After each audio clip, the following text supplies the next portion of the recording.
특집 인터뷰 마련했습니다. 참 귀한 분인데 오랜만에 뵙습니다. 여러분들도 이분이 이렇게 계셨구나 라는 생각 바로 나올 텐데요. 송호창 시민운동가 출신 정치인이었죠. 지금은 변호사로 활동하고 계신데요. 무엇보다도 미국 쪽으로는 정말로 뛰어난 전문성을 갖고 있는 분이어서 대통령 선거를 앞두고 직접 한번 모시고 여러분들과 함께 얘기 나눠보려고 합니다. 송호창 변호사 나오셨습니다. 어서 오십시오. 반갑습니다. 아우, 너무 오래됐습니다. 미국에 그렇게 긴 시간 동안 계신 줄 몰랐습니다. 예, 지금 뭐 시간을 보다 보니까 8년이나 있었습니다. 야, 8년 있었고요. 그래서 이분 송호창 변호사님 예전에 많이 봤는데 새정치민주연합의 시민운동가 출신 국회의원이었는데 자, 여러분들과 얘기를 나누기 전에 예전에 어떤 활동을 하셨는지 이분이었구나라는 생각이 드는 사진 몇 장 준비했는데 먼저 보면서 우리 송 변호사님이 다시 한국에 돌아왔다라는 얘기 한번 해보겠습니다. 사진 좀 보여주실까요? 저 때가 언제입니까? 저기 2012년 대통령 선거 당시에 그때 당시에 아마 제가 민주당에서 민주당 대선 후보 경선 기획단에서 이제 실무관사 역할을 할 때였던 것 같습니다. 시민운동가 또 출신이어서 박원순 전 시장님과도 특별한 인연을 오랫동안 갖고 계셨죠. 그렇죠. 저 사진은 아마 저 시장 되기 전에 처음 선거할 때 아마 기간 그때 선거 아니었나 싶습니다. 이 사진도 아주 멋집니다. 아마 촛불 우리 2016년, 7년 이런 시절인 것 같습니다. 예, 참 젊었네요, 저 때는. 젊었습니까? 어쨌든 송호창 변호사라고 하면 민변에 계셨고 시민운동가로서 정치권에 입문하면서도 실제 정치인이라기보다는 시민운동가다운 그리고 우리 사회가 가야 되는 방향 이런 것에 대해서 끊임없이 문제 제기를 했고 누구보다도 또 자기 관리가 철두철미했던 정치인으로 기억을 저는 하고 있습니다. 시청자 여러분들도 그 송호창 변호사가 오셨구나.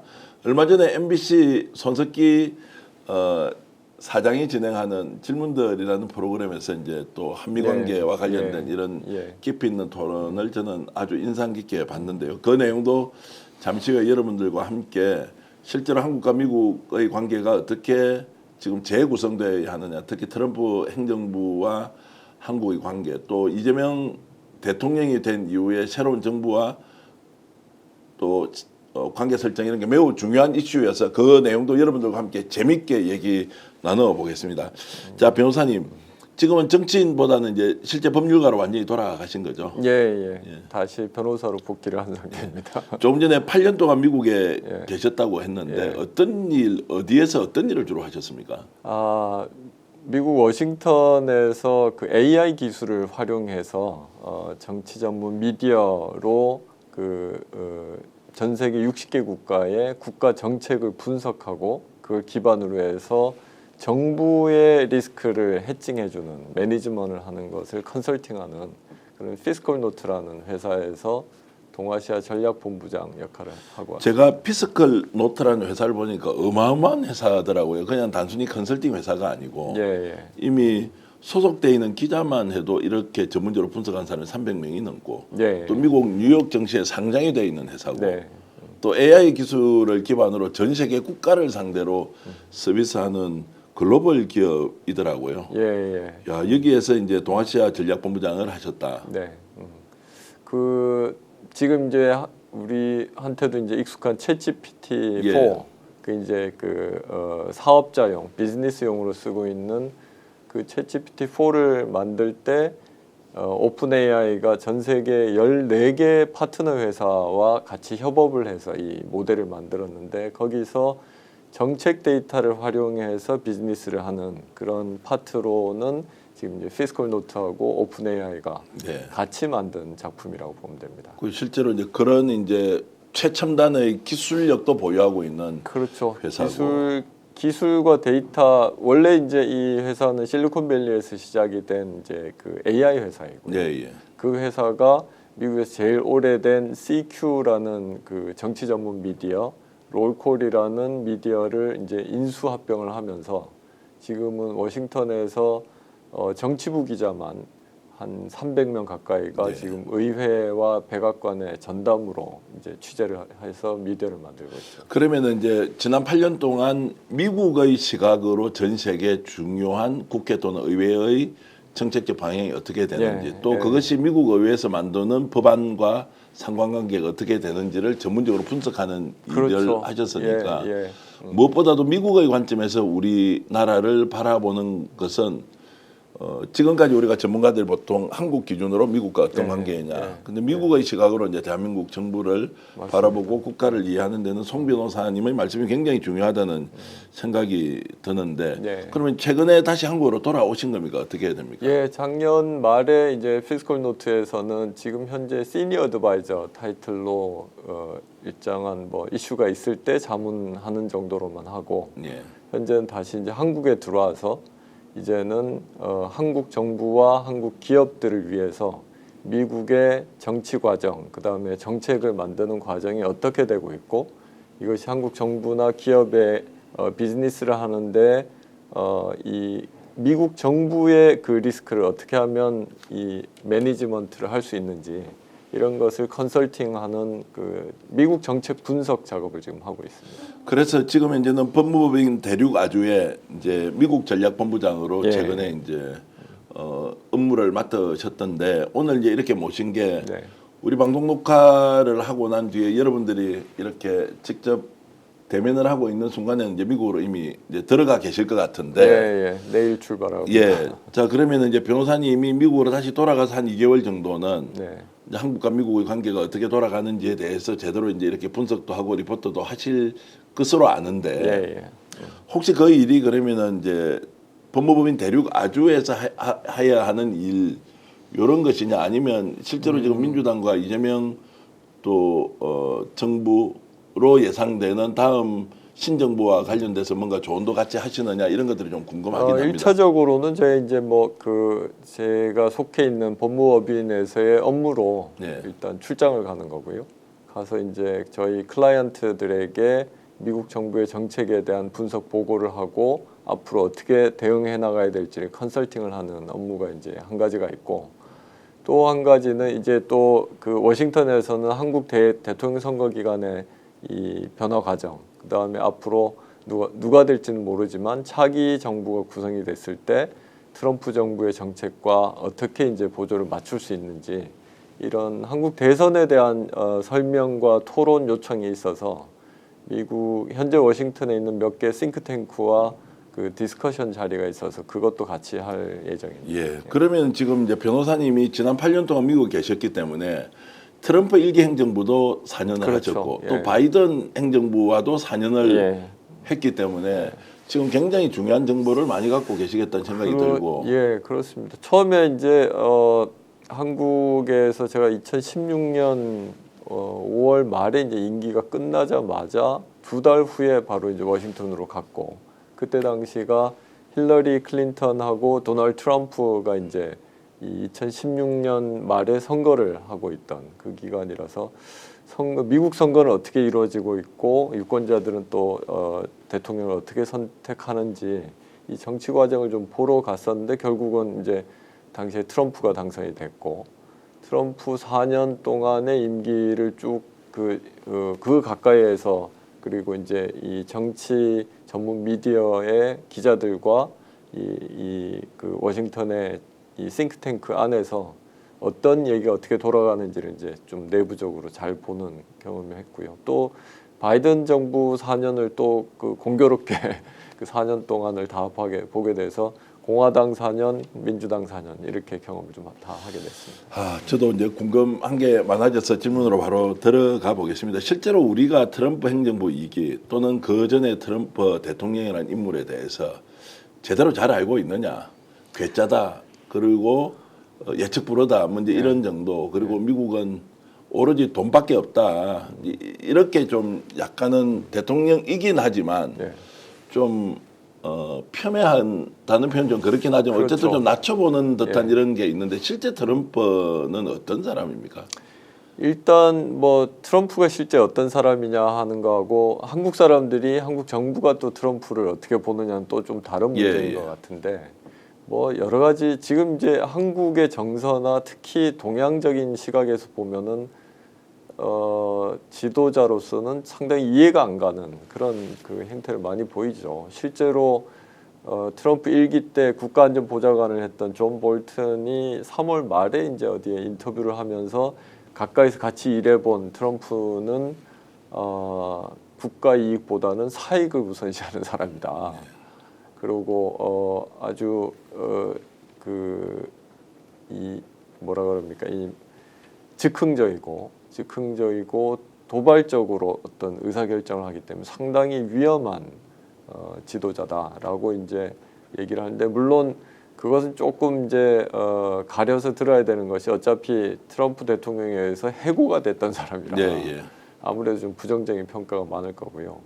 당시에도 있었지만 뭐 미국의 유명한 정신과 의사, 심리학자들 27명이 트럼프의 심리나 정신 상태를 분석해서 책을 내놓은 얘기가 있는데, 거기에서는 극단적인 나르시스트다. 네. 그래서 뭐 단적인 예로 하는 게 아주 긴 줄이 서 있는데 중간에 새치기를 하고서도 전혀 죄의식을 느끼지 않는 그런 이제 캐릭터를 가지고 있는 사람이라고까지 이렇게 얘기를 하는데, 어쨌든 그건 좀 바이아스가 있는 평가인 것 같습니다. 네. 근데 제가 좀 관심 가지고 유력하게 좀 보고 있는 거는 오래된 공화당의 이제 정치적인 리더이죠. 그러니까 지금도 당시에도 그렇고 지금도 공화당에 자문을 하고 있고, 트럼프의 항상적으로 자문을 하고 있는 뉴트 깅그리치 전 하원 의장. 네, 굉장히 유명하신 분이죠. 킹그리치라고 하시는 분이죠. 킹그리치가 이제 Understand Trump라고 하는 책을 내고 이제 여러 번 평가를 하는 데서 상당히 중요한 얘기를 많이 하는 게, 이 트럼프는 세 가지 특징으로 딱 요약을 합니다. 그러니까 맨하탄이 아니라 퀸스 출신이다. 예. 그러니까 주류가 아니라고 하는 거죠. 예. 그리고 학자가 아니라 기업가다. 예. 그리고 기업가 중에서도 금융업자가 아니라 금융업을 하는 사람이 아니라 부동산업자다. 이 세 가지가 트럼프를 딱 정확하게 해석할 수 있는 세 가지 기준이라고 얘기를 하는데, 어쨌든 주류가 아니기 때문에 항상 어떤 새로운 것을 개혁하고 바꾸려고 하는 의지가 아주 강한 사람이고, 그 다음에 이제 학자가 아니기 때문에 말만 앞서고 행동을 하지 않는 이런 기존의 정치인들하고는 다르다. 네. 실제로 1기 때도 그렇고 공약을 내세운 거는 거의 다 실행을 했습니다. 네. 그러니까 지금까지 이제 트럼프를 두려워하는 사람들이 많은데, 그 이유가 이제 말만 하는 것이 아니라 실제로 실행을 옮기기 때문인 거죠. 그리고 그러면서 이제 어떤 소위 말하는 학계에 대한, 그러니까 이게 이제 민주당 성향 정치인에 대한 그 미국인들의 불만과 불신을 트럼프가 아주 대변해주고 있는 건데요. 그러니까 IYI라고 하는 그 용어가 있는데, idiot yet 그 교육받은 사람들이라는 뜻입니다. 그래서 교육받은 사람들은 보면은 제대로 말만 많지 제대로 뭐 아는 것들도 없더라.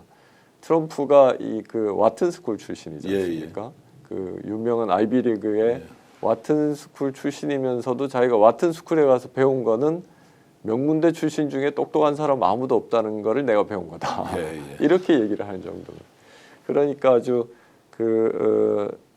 화려한 말이 앞서고, 그다음 정의를 앞세우면서 실질적으로는 실천하지 않는 이런 사람들에 대한 어떤 공격과 비난, 이것이 아주 정확하게 먹혀서 미국의 일반 소위 말하는 백인들의 지지를 광범위하게 얻었다고 이제 그렇게 보고 있죠. 이제 말씀 들어보면 이제 우리가 느끼는 이런 이미지보다는 훨씬 더 내용적으로 따져보면 기성의 이제 질서나 방식을 완전히 파괴하고 논리적으로 주장하기보다는 실천하고 행동하면서 결과를 보여주는 이런 이제 독특한 리더십 유형이다. 그 어프런티스라는 그 프로그램을 오랫동안 이제 진행을 하면서 자기가 말을 이렇게 했을 때 대중들이 어떻게 반응할지, 그다음에 대중들이 무엇을 좋아하는지를 아주 본능적으로 캐치를 네. 하는 훈련이 되어 있는 사람입니다. 근데 약간 다른 각도의 질문이지만 그러면 대통령 정도 됐으면 표현 방식을 좀 더 부드럽게 한다든지 또 정교하게 좀 피해 간다든지 이렇게 해서 불안감을 좀 덜 가지게 하면서도 본인이 지향하는 바를 충분히 달성할 수 있는 건 아닌가요? 근데 이제 마키아벨리즘에서 얘기를 하는 거나 동양의 후흑학이라고 하는 예. 그 정치 사실은 고전이죠. 예. 거기에서 보면 강력한 리더십을 갖추는, 그리고 리더십의 가장 큰 무기는 뭐냐면 사람들에게 공포감을 조성하는 겁니다. 불안감을 조성하는. 불안감을 조성하고 어떻게 결론이 나올지를 모르는 예측 불가능하게 만들고 그럼으로써 그 사람의 리더십에 따르지 않게 만들어 가는 건데, 이런 어떤 리더십을 본능적으로 아주 잘 가지고 있는 사람이고, 그러면서도 그냥 말을 하거나 행동을 하는 게 사실은 그냥 감정적이나 뭐 즉흥적으로 하는 것도 있긴 합니다만 상당히 계산되고 준비된 발언과 그 행동을 하고 있는 걸 볼 수가 있습니다. 근데 일반적으로는 미치광이 전략, 저게 우리 당할 수도 있고 아니면 우리도 잘 이용해야 한다는 것이 이제 어쨌든 공존하고 있는 이 미치광이 전략이라는 것은 결코 좋은 평이 아니지 않습니까? 그거는 이제 뭐 반대편 입장에서는 그렇게 얘기할 수는 있지만 예. 트럼프를 지지하는 쪽 입장에서 보면 그 전략이 실질적으로 파워를 갖는 가장 큰 전략, 그 강력한 전략이 될 수 있다, 그렇게 보고 있는 것 같습니다. 최근에는 지지율이 굉장히 떨어지고 있지 않습니까? 그렇죠. 미국 안에서도. 예, 예. 그것은 이제 트럼프 방식이 맞지 않다고 국민들이 반발하는 것이다, 이렇게 볼 수 있는 거 아닌가요? 근데 그것도 저는 지금 이제 한국에서 언론으로 미국에 대한 뉴스가 나오는 건 상당히 좀 편향된 경향들이 좀 많습니다. 그리고 지금 이제 이 뉴스나 미디어로 나오는 것들이 사실은 한국 입장에서 자꾸 해석해서 여러 가지 뭐 10가지의 미국의 뉴스가 있는데 그 중에서 한국 입장에서 관심 있거나 뭐 한국 입장에서 선호가 되는 그런 기사들이 주로 나가는 경향이 있고요. 뭐 불만도 많고 미국 내에서 그다음에 뭐 시위도 일어나고 반대 여론이 많이 올라온 건 사실입니다만, 또한 우리가 생각하는 것처럼 또 그렇게 광범위하게 일어난 건 또 아닙니다. 실제 물가나 인플레가 뭐 일어나고 있다고는 하지만 실제로 실물 경제에서 반영된 게 아니고요. 실제 사람들의 생활에 이렇게 물가가 그렇게 크게 오른 상황은 아닙니다, 지금. 자, 그 말씀 들어보면 이제 저희들이 좀 더 균형감 있게 정치인 트럼프 대통령, 미국 트럼프 행정부를 쳐다봐야 한다라는 이제 관점에서 계속 질문을 좀 이어가겠습니다. 어쨌든 우리나라는 지금 현재 트럼프 행정부가 들어서고 나서 관세 정책 이런 것 때문에 스트레스가 엄청나지 않습니까? 네. 국민들의 불안감은 혹시 이제 한미 관계가 뭔가 파열음이 생겨서 우리 국가 경제에 심각하게 타격을 주는 거 아니냐라는 이제 우려가 좀 많은 건 사실인데, 그렇죠. 네. 그거는 당연하다 또는 뭐 지금 현재 상황 그렇다라고 평가할 수 있습니까? 뭐 국민들이 불안해하는 건 뭐 당연하죠. 지금 뭐 현재 협상을 할 수 있는 대통령도 없는 상태고, 없는 상태에서 그 지난 정부, 탄핵을 당한 정부의 재무부 장관, 산자부 장관, 그 권한 대행까지 계속 뭐 급하게 이 지금 불리한 조건에서 협상을 하려고 하는 이런 모습까지 보이고 하니까, 이 한국 정부의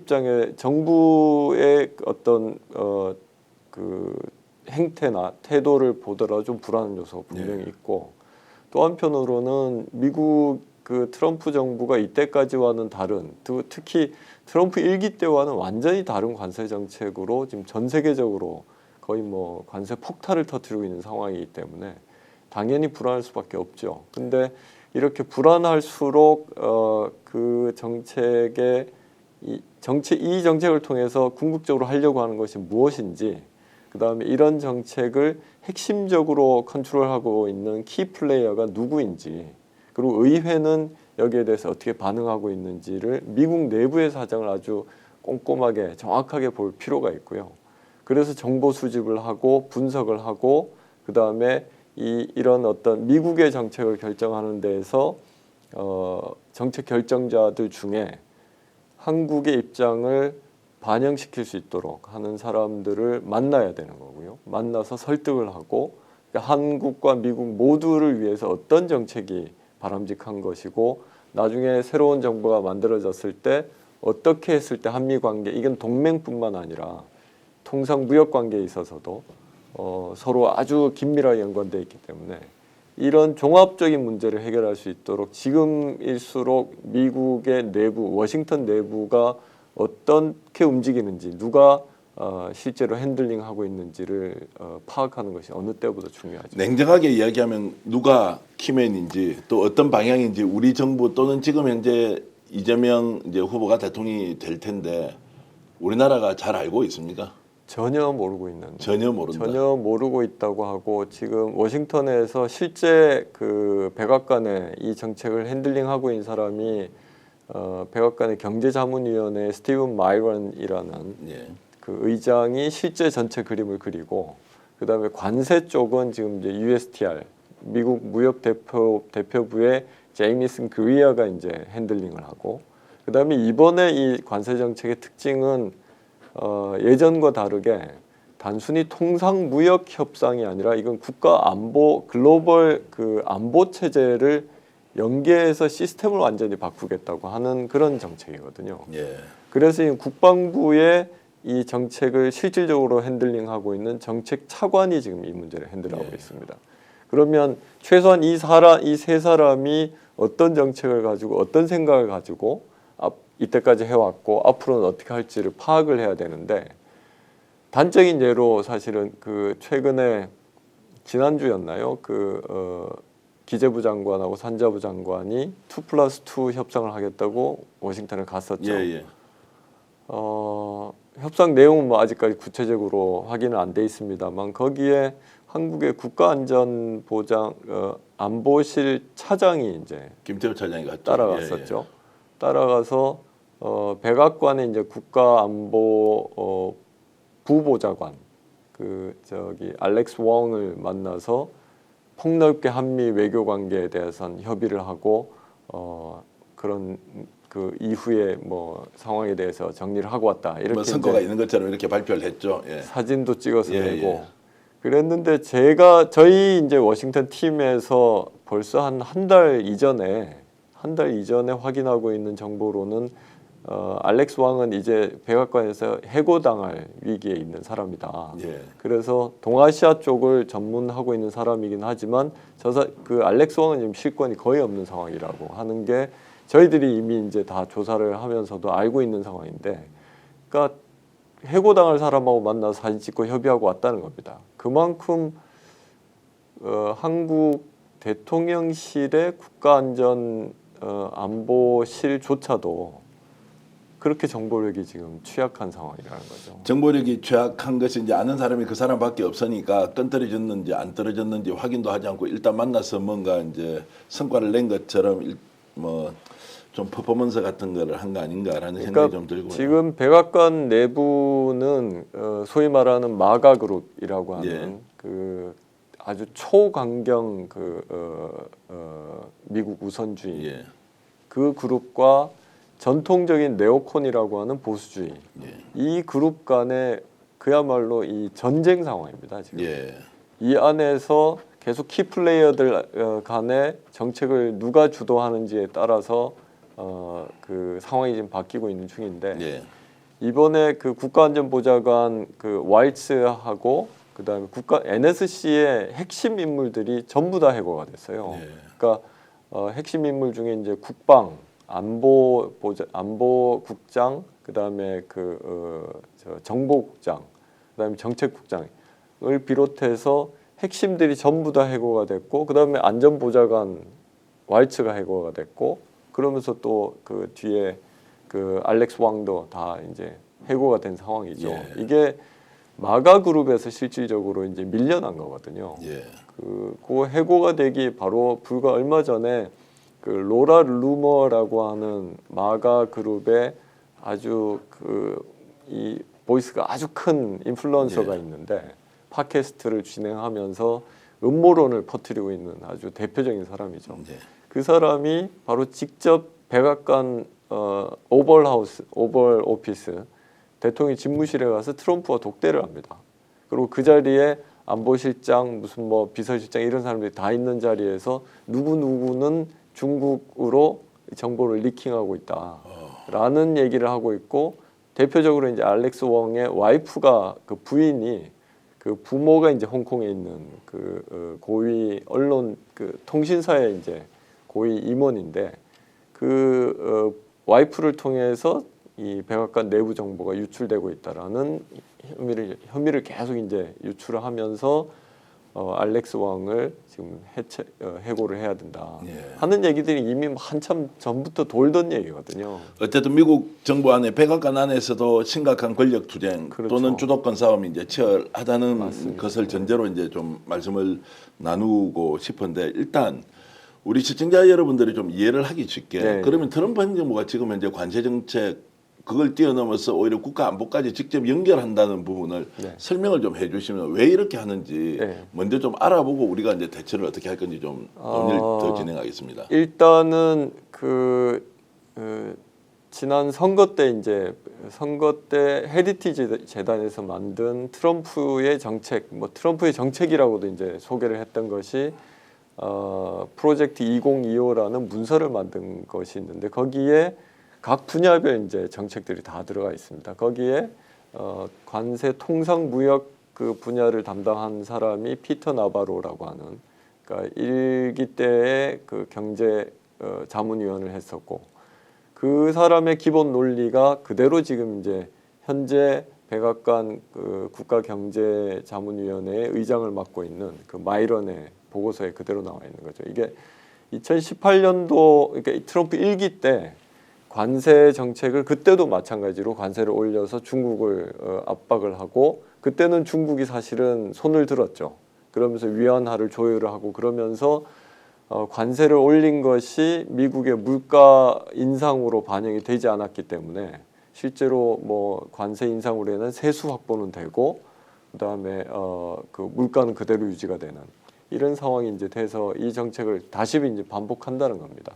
근데 1기와는 다르게 어떤 개별 국가들에게 따로따로 이제 관세를 부과하는 것이 아니라, 이제는 그러니까 이런 미국의 궁극적인 목표는 제조업을 다시 부활해서 미국의 산업지형 구조를 바꾸겠다는 겁니다. 현재 미국은 제조업 비중이 GDP의 10%밖에 안 되거든요. 근데 이거를 다시 올리려고 하겠다고 하는 거고, 그러려면 많은 공장이나 투자가 이제 미국으로 들어와야 되는데, 그걸 하기 위한 하나의 수단으로 관세 폭탄을 터뜨려서 전 세계가 다 미국으로 들어오게 하겠다는 이런 이제 논리입니다. 그리고 이걸 통해서 관세 수입을 얻고, 그걸 통해서 감세 조치를 지금 이제 법인세를 낮추고 여러 가지 이제 그 미국 국민들에 대한 감세 조치를 계속 확장하겠다 하는 것이 이제 기본 방향으로 돼 있는 상황이죠. 자, 그게 그러면 실제로 구현이 될 가능성이 있습니까? 전세가 반발하고 있고 이러면 오히려 미국이 가장 크게 손해를 볼 수 있다. 궁극적으로는 네, 이렇게 하는데, 이 정책이 성공하고 있습니까 지금? 아직까지는 뭐 결론이 난 상황은 아니고, 네. 그리고 그 가장 이제 큰 딜이 결국 중국하고 이 관세 전쟁에서 어떻게 마무리가 될 건지, 여기에 따라서 이제 이후 결과는 달라질 거라고 봅니다. 근데 이제 뭐 전통적인 경제학자들이나 전문가들 입장에서 무역 통상을 하는 전문가들은 관세를 올리게 되면 실제로 미국 내 제조업이 부활을 하는 게 아니라, 미국 내 관세 부과로 인해서 미국 제조업이나 기업가들이 부담을 받고 있는, 이 수입이 소비가 줄어들기 때문에 네. 그럼 미국 제조업자들에게 보조금을 지급하거나 법인세 혜택을 줘서 세금 감면을 줘서 제조업자들의 부담을 줄여야 되거든요.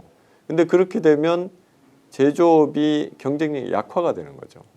그렇기 때문에 이 트럼프가 궁극적으로 목표로 하는 제조업을 부활한다라고 하는 목표와는 반대 결과로 갈 것이다라고 하는 게 통상 무역 전문가들이 주로 하는 얘기입니다. 그래서 사실은 이 정책이 뭐 피터 나바로나 마이런이 얘기하는 것처럼 실효성을 가지고 제조업을 부활시키는 이런 방향으로 갈지 아닐지는 아직 봐야 되겠지만, 상당히 부정적인 견해들이 많습니다.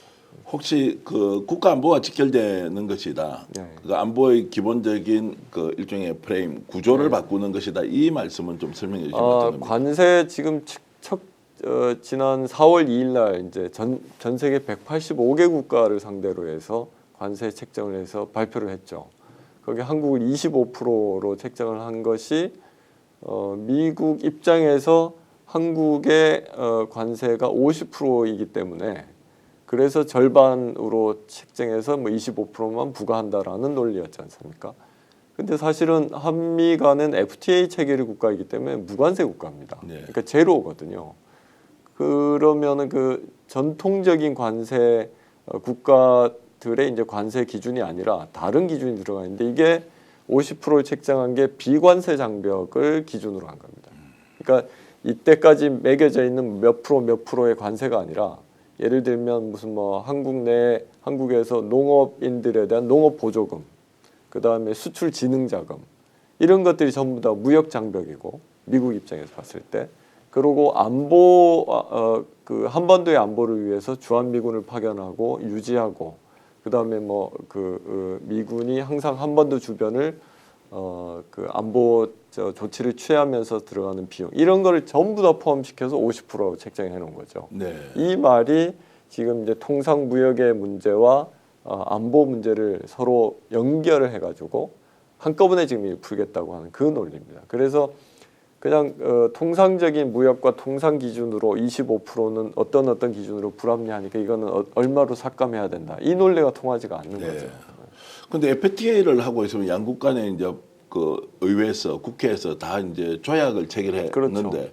일방적으로 한 군데서 야 못하겠다 깨자 이렇게 하면 깰 수 있는 겁니까? 어떻습니까 이게? 국제법 상으로는 그 말이 안 되는 거죠. 예. 그리고 국제법 위반이죠, 이거는. 예. 근데 지금 그리고 실제로 그 미국 입장에서도 대통령이 미국의 그러니까 국제 조약이나 국가 간의 어떤 그 협약 체결을 하는 데서는 그 원래 권한은 미국 의회에 있습니다. 예. 근데 그거를 과거에 이제 그 의회 법안을 수정을 해가지고 대통령이 그 조약 중에 일부를 행사를 할 수 있도록 이제 법으로 그 위임을 해준 게 있죠.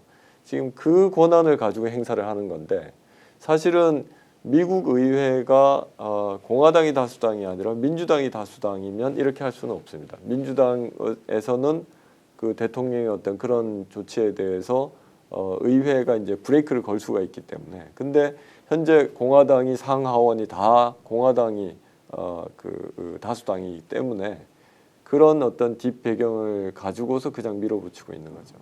자 그러면은 우리나라에서 보면 국제법 위반을 미국이 저지르고 있는 거고 네. 그러나 강대국이 이렇게 요구하니까 안 딸려갈 수는 없고 네. 어쩔 수 없이 이렇게 이제 협상을 할 수밖에 없는데 미국 의회 내부는 어떻습니까? 공화당은 그러면 트럼프 하고 있는 거 동의해 준다.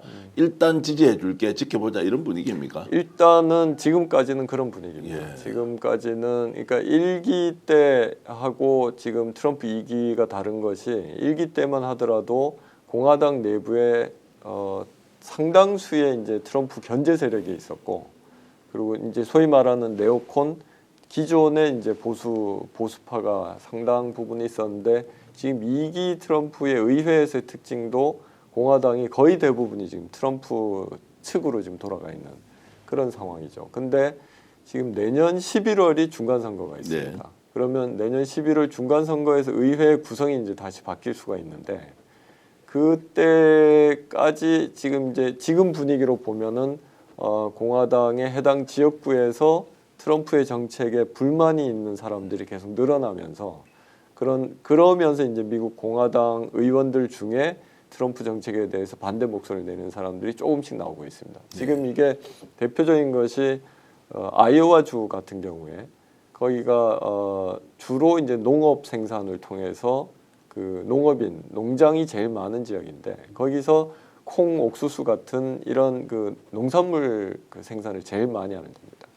근데 이 농산물이 거의 대부분 중국으로 다 수출이 되거든요. 그러니까 중국이 14억 인구가 1년에 소비하는 그 돼지 숫자가 한 7억 4천만 마리가 된다고 하는데 이 돼지를 먹이는 사료가 지금 다 거기서 들어가거든요.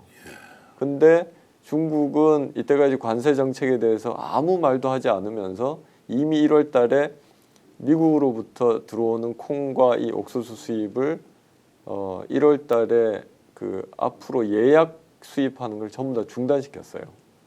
관세 발표를 네, 하기 예. 전에.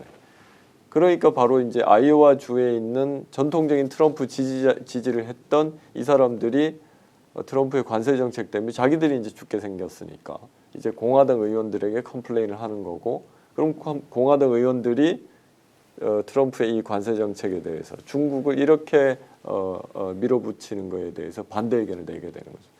그러면서 결국은 중간 선거 때까지 이 문제가 해결이 되지를 않으면 결국 아이오와 같은 이런 데처럼 트럼프 정책에 반대하는 목소리도 높아지고, 그럼 공화당 의원들이 낙선을 하거나 아니면 당선이 된다고 하더라도 트럼프 정책을 막는 역할을 하겠다라는 공약을 하면서 당선이 되겠죠. 그러면 결국 미국 의회 내에서 트럼프의 정책을 견제하는 세력이 훨씬 더 커질 수가 있는데, 지금 현재 이게 점점점 올라가고 있는 그런 상황입니다. 간단히 질문을 드리면, 그럼 미국 내에서는 지금 관세 통상 이 문제와 관련돼서 트럼프 행정부 안에서는 굉장히 좀 생산적으로 논의는 됩니까? 이것이 성공할 정책이다 또는 실패할 정책이다 이런 걸 이제 예상을 하면 이거 아니다라면 빨리 돌아와야 될 거 아닙니까? 네. 그런 생산적 논의는 좀 이루어지고 있습니다. 지금은 거의 이루어지지 않고 예. 그 앞서 말씀드렸던 그 관세 정책을 주도하고 있는 백악관 내부의 이 인물들이 거의 전권을 가지고서 지금 추진을 하고 네. 있고, 그다음에 이제 베센트 재무장관이나 내각도 전폭적으로 서포트를 하고 있는 상황입니다. 이제 그 말씀은 지금 현재는 누가 나서더라도 트럼프 행정부의 이런 그 일종의 추진은 막을 수가 아무도 없다는 이제 전제로 불확실성은 매우 이제 고조되는 상황으로 보고. 그러면 오늘은 이제 변호사님 모시고 우리가 나누어야 할 이야기는 이제 바로 이제 우리나라가 어떻게 지금 해야 하느냐. 네. 자, 그러면은 일단 이 정부에서는 6월 3일까지 어떤 식으로든 아무것도 네. 하지 못한다고 보고, 이재명 정부가 이제 새로 출범을 할 경우에 가장 시급하게 지금 이제 논의를 해야 될 것이 뭐냐, 뭐 워낙 많이 있겠지만 우선순위로 좀 이렇게 정해서 말씀을 주시면 어떤 게 있습니까? 사실은 관세 정책에 대해서 빨리 서둘러서 뭐 딜을 하고 협상을 해야 된다고 하는데 저는 좀 반대로 보고 있습니다. 그리고 워싱턴 내부에서도 먼저 나서서 협상하는 데가 아마 먼저 정을 맞고 제일 불리한 결과를 만들 수가 있다. 그래서 실제로 이 관세 폭탄을 터뜨렸을 때 일본 정부가 제일 먼저 협상을 하겠다 하고 나서지 않았습니까? 그랬는데 시간이 지나면서 일본 정부도 조금씩 시간을 지금 연장시키고 있는, 그러니까 서두르지 않는 상황인 거죠. 그 말은 이미 이제 일본 같은 경우도 워싱턴 내부의 분위기를 아주 긴밀하게 정보를 캐치하고 어떻게 대응할지를 좀 보고 있는 상황입니다. 관세 문제도 이제 물론 중요한 문제고 이거는 앞으로 면밀하게 준비를 해서 대응을 해야 되겠지만, 사실은 그것보다 더 큰 문제가 별로 지금 언론에 이제 알려지지 않은 이슈가 있는데, 현재 3월, 4월, 그다음에 6월, 7월에 미국 의회에서 다루고 국가안전 국방수권 법안이라고 하는 게 있습니다. NDAA 법안이 있는데, 그것이 지금 이제 그러니까 미국을 비롯해서 전 세계 안보를 담당하고 있는 국방부의 정책과 그러면 이제 예산까지 결정이 되는 이 법안이 거의 6월, 7월이면은 초안이 이제 상원, 하원의 군사위원회에서 결정을 하고 있는데요. 거기에 각 국가별, 지역별 정책이 다 지금 준비가 되고 있습니다. 예를 들면 주한미군 지금 현재 28,500명이 돼 있는 것을 숫자를 줄일 거냐 말 거냐, 이 항목을 삭제를 할 건지, 그다음에 뭐 미사일 방어 체계, 지금 트럼프가 얘기했던 뭐 도움 형태로 해서 미국을 보호하겠다라고 하는 이런 것들이 지금 다 다뤄지고 있는데, 이 안보 국방수권법 안에 한반도 그다음에 한국 정부의 이후 뭐 주한미군 방위비 문제는 아주 이제 그 중에 이제 하나일 뿐이고요. 여러 가지 문제들이 많거든요. 근데 이게 아마 6월, 7월이면 지금 이때까지 관례대로 보면 상하원의 본회의를 통과하는 게 6월 달, 7월 달입니다. 네. 한국 정부가 지금 6월 3일 날 선거를 하고 4일부터 차기 정부가 대응을 할 텐데, 지금부터 필요한 것이 미국 의회의 지금 국방위원회 이 법안 다루는 것을 빨리 캐치해서 파악을 해내고 그 다음에 한국 정부 입장에서 필요한 조항이 있으면 그거를 넣을 수 있도록 컨택을 해서 메시지를 전달을 해야 되고요.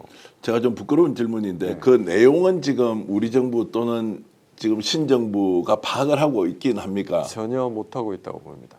두 번째 우리 송 변호사님은 그 내용이 뭔지 지금 파악을 하고는 계십니까? 지금 계략적 아직 이제 내부적으로 논의 중에 있는 거고 예. 의회 내부에 있는 그 보좌관들 예. 그다음에 의회 의원들 내부에서만 알고 있는 거라서 바깥으로는 아직 확인돼 있지는 않은데 저희들 워싱턴 팀에서는 어느 정도는 파악은 하고 있습니다. 예. 그러면은 자 주한미군이 이제 주둔 형태를 어떻게 할 것인지 또는 이제 한반도와 관련된 그 핵으로부터 보호하기 위한 이제 방식을 어떻게 무기 체제를 운용할 건지 이런 게 들어간다고 하니 네. 매우 중요한 법일 것 같은데 그렇죠. 이게 1년마다 바꾸는 법은 아닐 거 아닙니까? 매년 새롭게 이제 우리 국회에서 매년 내년도 예산을 예. 결정하듯이 미국은 이제 이 예산 편성권이 의회에 있기 때문에 예.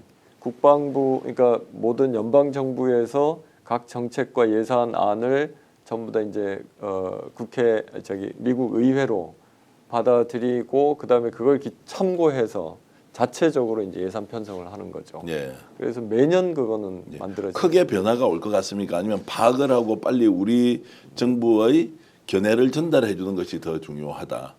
파악해 보신 내용으로는 좀 굉장히 큰 변화가 올 수도 있다. 이렇게 좀 감지가 됩니까? 그러니까 한반도와 관련되는 그 국방수권법의 미국 국방수권법의 내용들은 공화당이 여당일 때, 네. 그러니까 바이든 정부일 때와 그 다음에 민주당 정부일 때, 공화당 정부일 때 이때 약간씩 좀 달라지는 경향이 있습니다. 네. 그게 이제 대표적으로 과거에 2022년인가요? 그때 주한미군 숫자가 그 전에는 계속 고정이 돼 있었는데 2022년인가 그때 이 숫자가 빠진 적이 있어요. 네. 그 말은 전시 상황에 주한미군을 다른 지역으로 옮길 수가 있다는 얘기입니다. 그렇게 되면 이걸 옮기기 위해서 그리고 그런 비상 상황에 옮길 수 있도록 하기 위해서 그 지역에 한국 정부의 어떤 방위 분담이나 안보와 관련되는 뭐 비용 부담을 더 시킬 수도 있는 거고 네. 미사일 방어 체계라든지 지금 이제 핵무기에 대한 핵 전략 무기에 대한 그 배치 체계라든지 이런 것들을 바꿀 수가 있는 거죠. 예. 자, 그러면 이제 그렇게 복잡하게 흘러가는 현안을 예의주시하면서 신속하게 대응하려면 네. 미국의 네트워크가 있어야 되고 이 네트워크를 이재명 정부와 연결해 줄 수 있는 메신저가 또 있어야 하고 네. 그것은 외교 라인이든 공식이든 비공식이든 뭔가 이런 것들이 준비가 돼 있어야 할 것 같은데 좀 냉정하게 말씀을 좀 해 주시길 부탁드리는 것은 네. 지금 이재명 그러면 신정부는 자, 이런 부분에 대해서 나름대로 준비는 잘 하고 있습니까?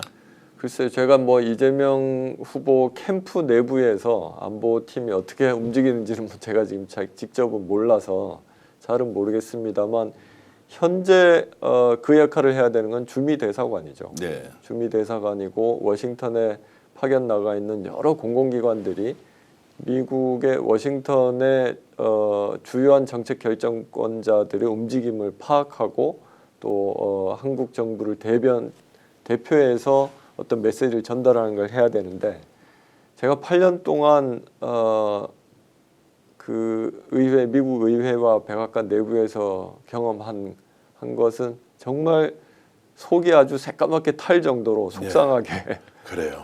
역할들을 제대로 못 하고 있습니다. 그거는 문재인 정부나 윤석열 정부 다 마찬가지였다. 그거는 뭐 어느 정부의 문제가 아니라 이때까지 계속 그랬었다. 그러니까 이게 그 외교 안보 문제로는 워싱턴은 최전방이거든요. 예, 예. 최전방이고 전 세계의 최고의 외교관들, 최고의 그 전 세계 모든 정부의 대사관들이 워싱턴에 모여서 백악관과 미국 의회 움직임을 계속 예의주시하고 계속 만나서 자국의 이해관계나 이걸 설득하고 이 작업을 하는 데인데 대표적인 게 이제 일본 같은 경우죠. 일본은 뭐 대사관의 인원수나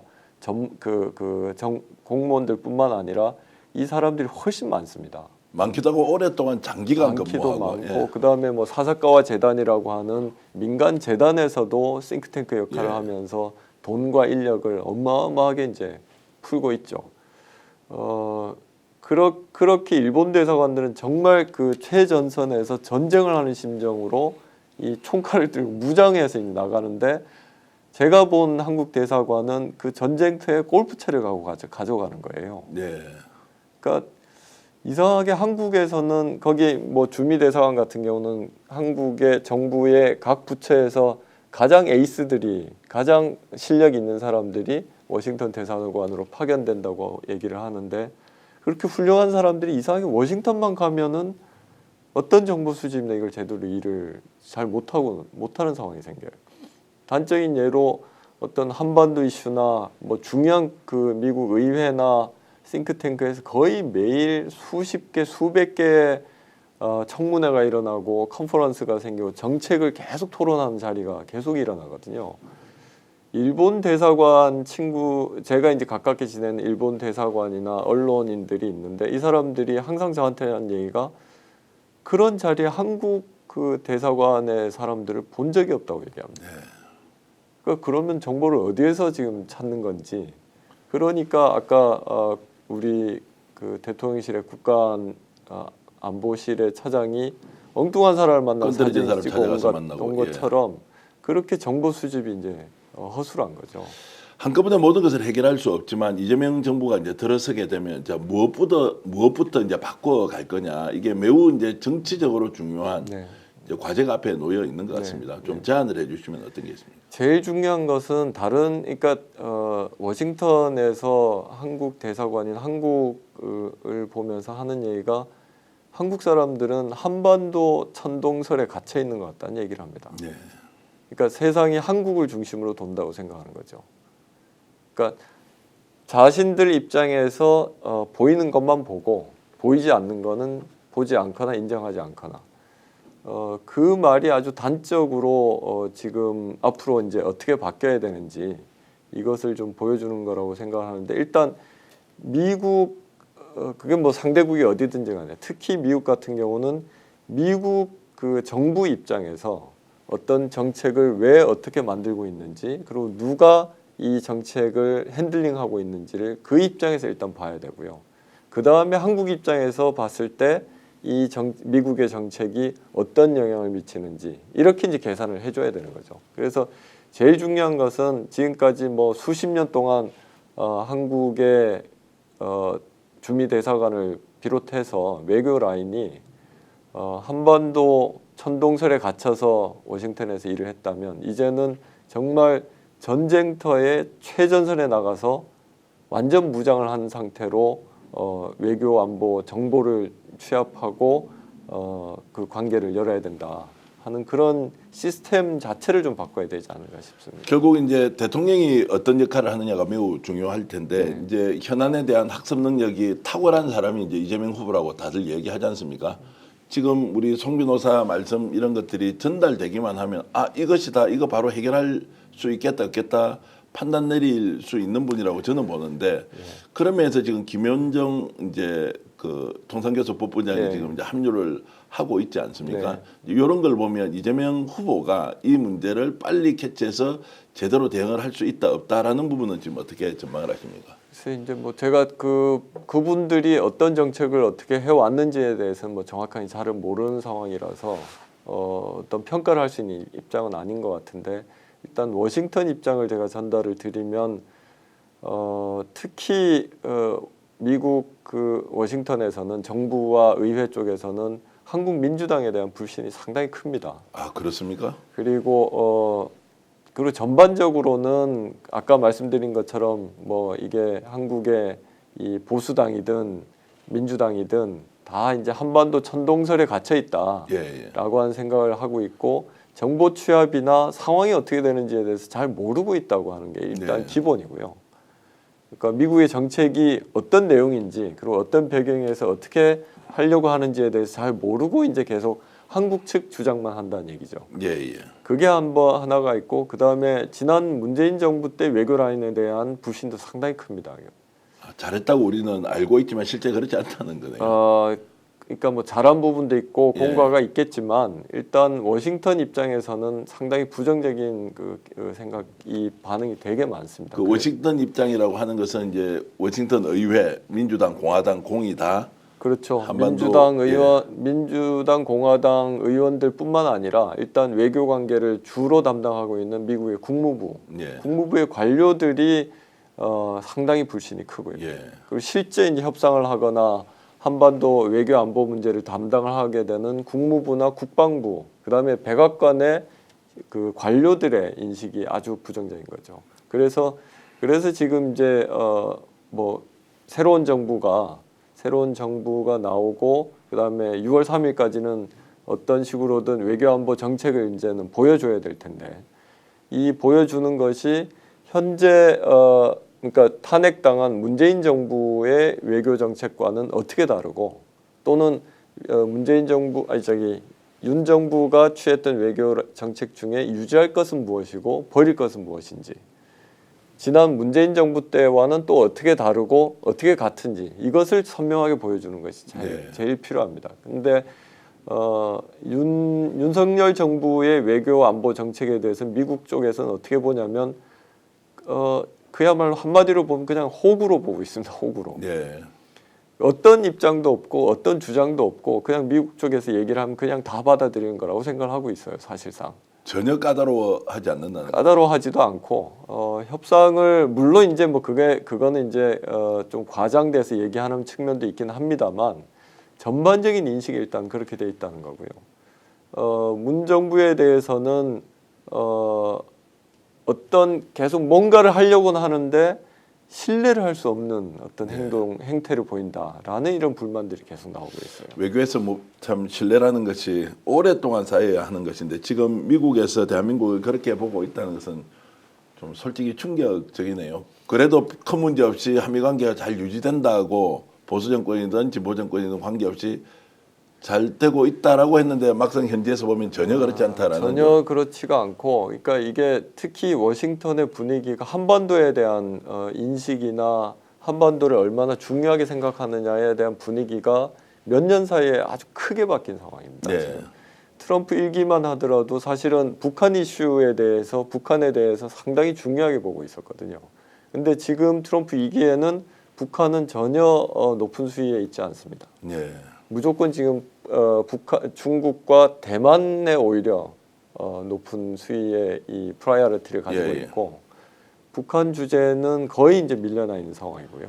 한국도 마찬가지. 한국은 뭐 거기에 비하면 훨씬 더 안중에도 없는 그런 그 우선순위에 굉장히 밀려 있다는 것이고 그런 상황이고 그 다음에 또 지금 봐야 되는 것이 어떤 북한에 대한 견제보다 한국에 대해서도 한국 정부에 대해서 기대하거나 요구하는 것은 대중국 견제를 어떻게 할 것인가를 그리고 중국 견제를 하는 데서 한국 정부가 어떤 역할을 할지 그러니까 중국이 예를 들어 대만을 침공하는 게 뭐 2027년에 지금 시나리오가 나와 있는 그런 시나리오가 나올 때 한국은 어떻게 대응해야 될지 이런 문제에 대해서 오히려 더 큰 그 관심을 가지고 있는 거죠.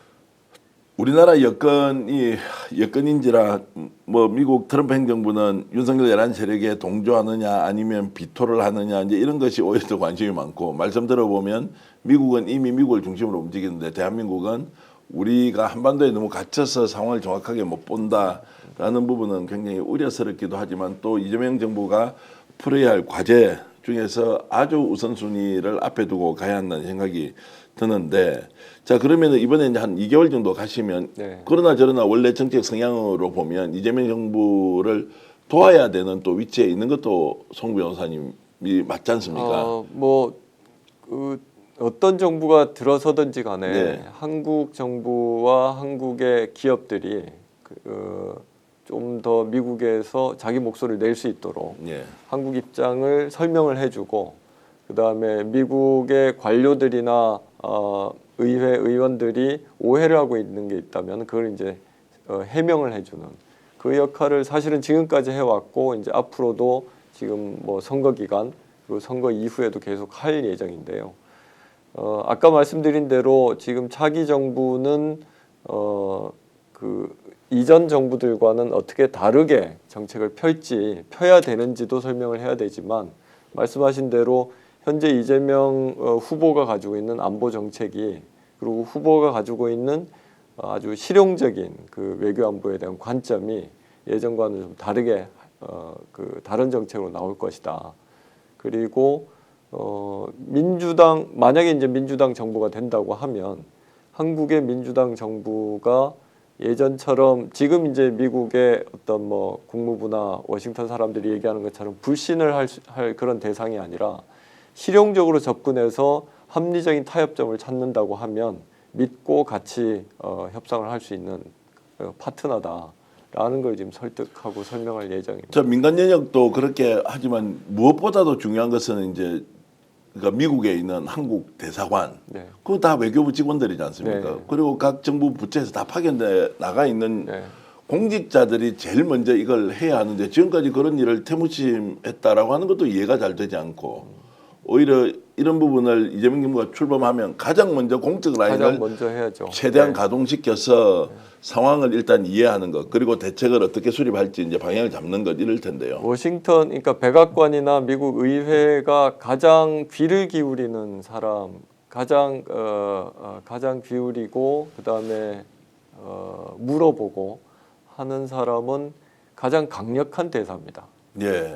그래서 우리 주미 대사가 앞으로 누가 될지 모르지만 대통령과 직접 핫라인으로 직접 소통을 할 수가 있어야 되고 그래서 대통령의 정책과 생각을 정말 대변하는 그런 사람이라고 하는 인식을 이제 줄 수가 있어야 되고요.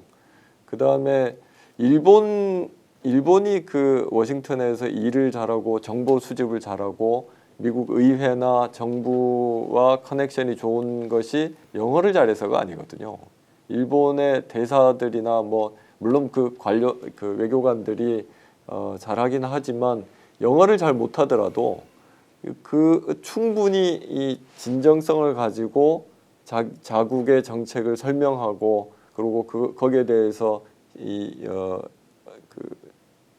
협상을 하려고 하는 모습을 보여주면 그러면은 미국 그 관료들이나 의회도 신뢰를 하기 때문에 협상이 가능하고요. 그래서 자기 정부는 딴 거보다 제가 지금 가장 바라는 것은 정말 대통령이 확실하게 힘을 실어줄 수 있는 대사관을 만들어줘야 된다. 네. 그리고 이 대사관에 파견 나가 있는 그 공무원들이 이 정말 훌륭한 능력을 가지고 있는 사람들이 대사를 중심으로 움직일 수 있도록 대사에게 전권을 줘야 된다고 생각합니다. 네. 그렇게 해서 이때까지의 어떤 그 워싱턴에서 한국 대사관이 받아왔던 그런 오명을 좀 씻을 수 있도록 해야 되고 실질적으로 그런 어떤 대사관의 역할을 기반으로 해서 대미 외교를 이제 풀어나가야 되는 거죠. 그렇게 할 만한 인물은 있을 것 같습니까? 실제 있습니까? 발굴하면 됩니까?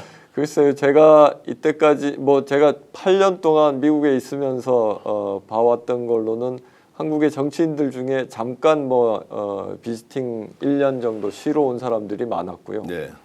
그리고 대사관도 3년이면 다시 한국으로 돌아가고 대학으로 나간 정치 외교 전공을 하는 분들도 학위과정 1, 2년이나 아니면 뭐 잠깐 왔다가 가고 그래서 사실은 워싱턴 내부에서 의회와 백악관이 움직이는 거를 실제로 제대로 알고 있는 사람은 거의 없는 것 같습니다.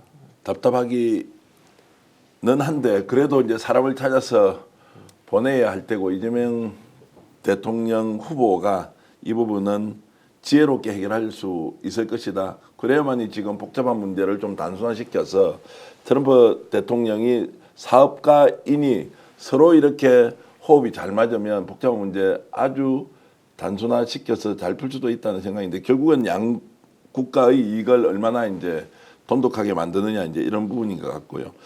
다른 거보다 뭐 여러 가지 이제 비교할 수 있는 것이 있습니다만 그러니까 뉴트 깅그리치가 트럼프의 특징, 아주 중요한 특징 중에 하나로 손을 꼽는 것이 실용주의입니다. 네. 아주 실용적인 사람이다. 제가 알기로는 제가 이제 민변에서도 같이 활동을 했었고 정치를 하면서도 같이 경험한 바로 보면 이재명 후보는 다른 어떤 분들보다도 아주 실용적으로 정책을 결정하고 어떤 뭐 이념이나 기존의 관념에 이렇게 갇혀 있지 않고 상당히 그 융통성 있게 그리고 현실에 맞게 정책을 조율할 줄 안다고 저는 이제 생각을 하고 있고 그렇게 또 알고 있기 때문에 그런 어떤 실용적인 관점을 가지고 있는 사람들이 협상의 테이블에 두 사람이 쓴다고 하면 충분히 합리적인 어떤 대화와 결과를 만들 수도 있을 거라고 생각합니다. 대선 기간 중에도 주한미 대사도 있지 않습니까? 사실 예. 이분하고도 관계를 얼마나 좀 그 원활하게 하느냐 이게 굉장히 중요한 이슈인 것 같습니다. 근데 현재는 지금 주한미 대사는 공석입니다. 아, 공석입니까? 공석이고 대사 직무대리로 이제 조셉 윤 예전에 예.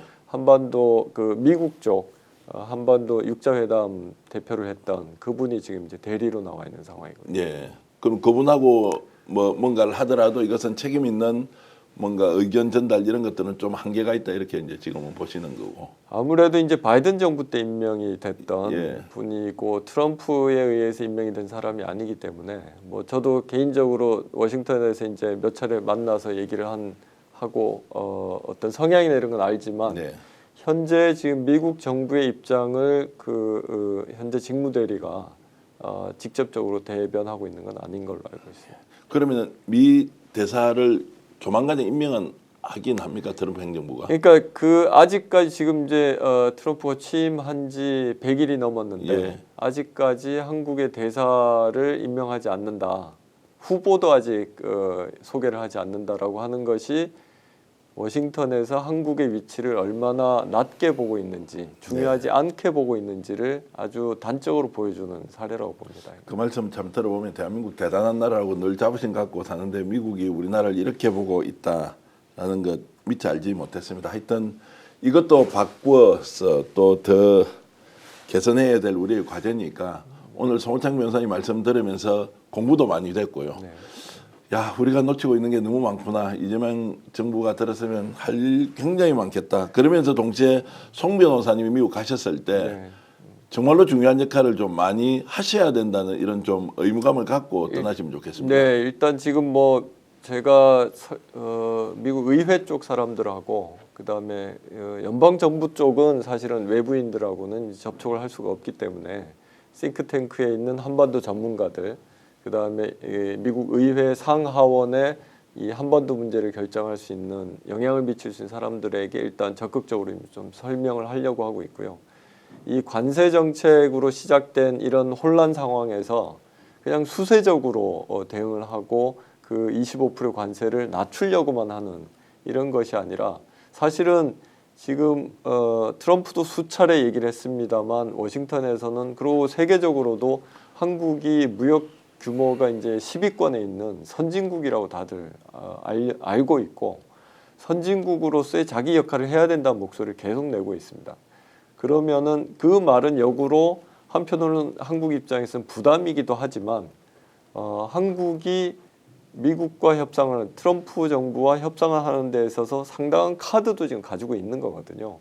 제일 뭐 대표적인 것이 사실은 트럼프가 지금 추진하고 있는 주요 정책 중에 하나가 지금 북극 항로를 열려고 하는 그 계획이 있는데 그것 때문에 지금 이제 뭐 알래스카 LNG 개발에 참여하라 그린란드를 사겠다 뭐 이런 식으로도 계속 얘기를 하는데 이게 지금 트럼프 정부 입장에서는 새롭게 어떤 경제적인 문제뿐만 아니라 전 세계 안보 체계를 바꾸는 데서 큰 역할을 하거든요. 이게 북극 항로가 열리게 되면 유럽으로 넘어가는 기간이 거의 뭐 절반 가까이 이렇게 줄어들 뿐만 아니라 운송비도 줄고요. 근데 그 길목에 있는 게 북한입니다.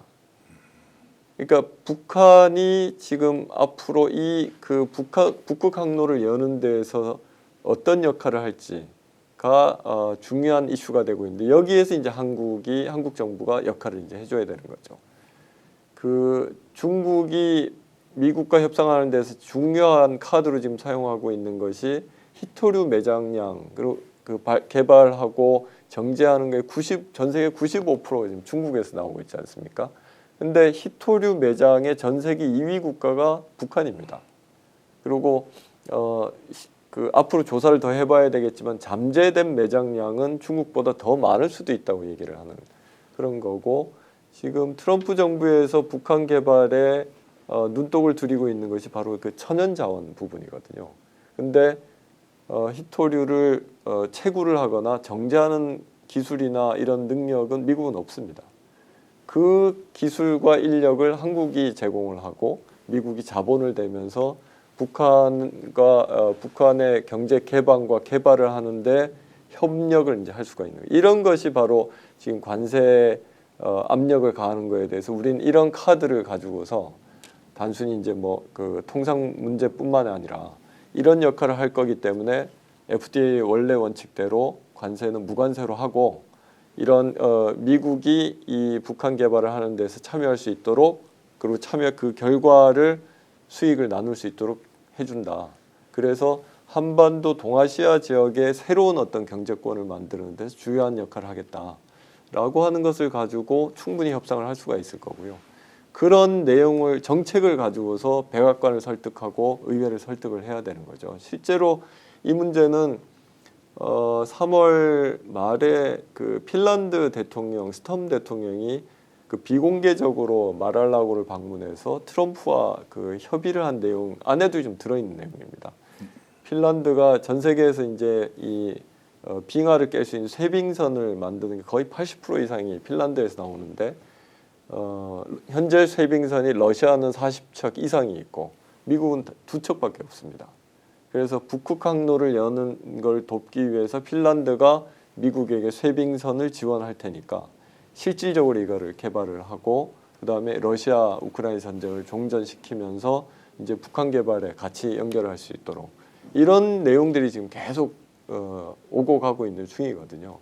그러면은 이런 국제 정세 안에서 한국 정부가 어떤 협상의 카드를 가지고 어떻게 그 협상 전략을 짤지 지금부터 이제 그걸 준비하고 하나씩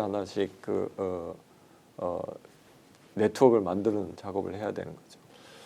두 가지 생각이 듭니다. 첫 번째, 송 변호사님 말씀을 하나도 빠뜨리지 않고 이재명 후보가 들었으면 좋겠다 하나. 두 번째, 송호창 변호사님과 같은 문제의식을 갖고 있는 분들이 정말로 이 정부가 성공하기 위해서 이런 내용 하나하나를 매우 현실적으로 다듬어 나가는 과정에 좀 참여하고 합류하고 손을 잡고 갔으면 좋겠다 이 생각이 이제 들어서 정말로 오늘 인터뷰가 내용 하나하나 놓칠 게 없었고 우리가 내란 세력, 사법 쿠데타 세력 제압하고 진압하고 나라 민주주의 지킨다고 하는 순간에 미국은 이렇게 빠른 속도로 바뀌고 있고 우리가 또 놓치고 있는 상황을 확인한 것으로 오늘 인터뷰가 큰 의미가 있을 것 같고요. 미국 다녀오시면 꼭 한 번 더 뭐 아니면 요새는 뭐 줌으로도 많이 하니까 그러니까요. 워싱턴 현장의 목소리를 워싱턴에서 보여드릴 수 있을 것 좋습니다. 같습니다. 그렇게 했으라도 제가 조금 전에 들었던 얘기 중에 남북 문제를 획기적으로 풀 수 있는 여러 가지 이제 정책적, 현실적 대안이 있다라는 것이 통상과 관세 문제를 좀 풀어나가는 또 일종의 요소로 쓰일 수 있지 않겠느냐. 이 부분은 다시 한 번 더 정책과 관련된 인터뷰를 진행하기로 하고요. 오늘 송호창 변호사님 이렇게 귀한 말씀 해주셔서 진심으로 감사의 말씀드리고요. 고맙습니다. 시청자 여러분들도 오늘 들으면서 야 그래도 우리가 희망은 가지고 한번 풀어보자. 알고 있으니 해결할 수 있는 거 아니냐. 모르고 당할 수는 없는 것이니 이제 알았으니까 제대로 방법을 찾아보자. 이재명 신정부가 꼭 한미관계 문제를 잘 풀어나가길 진심으로 바라면서 오늘 인터뷰 모두 마치겠습니다. 여러분들이 저희들 열렬히 응원해 주신 덕분에 139만 명, 140만 명 정도 구독자가 이미 달성됐습니다. 진심으로 감사히 말씀드리고요. 더 착한 보험 저희들 광고주로서 매우 필요한 분인데요. 더 착한 보험 1644-1236 그리고 카톡이나 문자 상담 예약하시면 24시간 이제 상담이 가능한데 꼭 필요하신 분들 연락 주시면 좋겠고요. 한우회식 대구 명소 경성 한우 대구에 계신 분들 대구를 방문하시는 분들은 꼭 죽전내거리 용산자이몰에 있는 경성 한우 이용해 주시면 고맙겠습니다. 오늘 지금 이 시간에 귀한 걸음으로 방송 시청해 주신 여러분께 진심으로 감사의 말씀을 드립니다. 여러분 안녕히 계십시오. 오늘 방송 어떠셨습니까? 마음에 들었다면 구독, 좋아요로 스픽스를 응원해 주십시오. 여러분들의 구독, 좋아요는 가장 큰 힘이 됩니다. 스픽스 구독, 좋아요.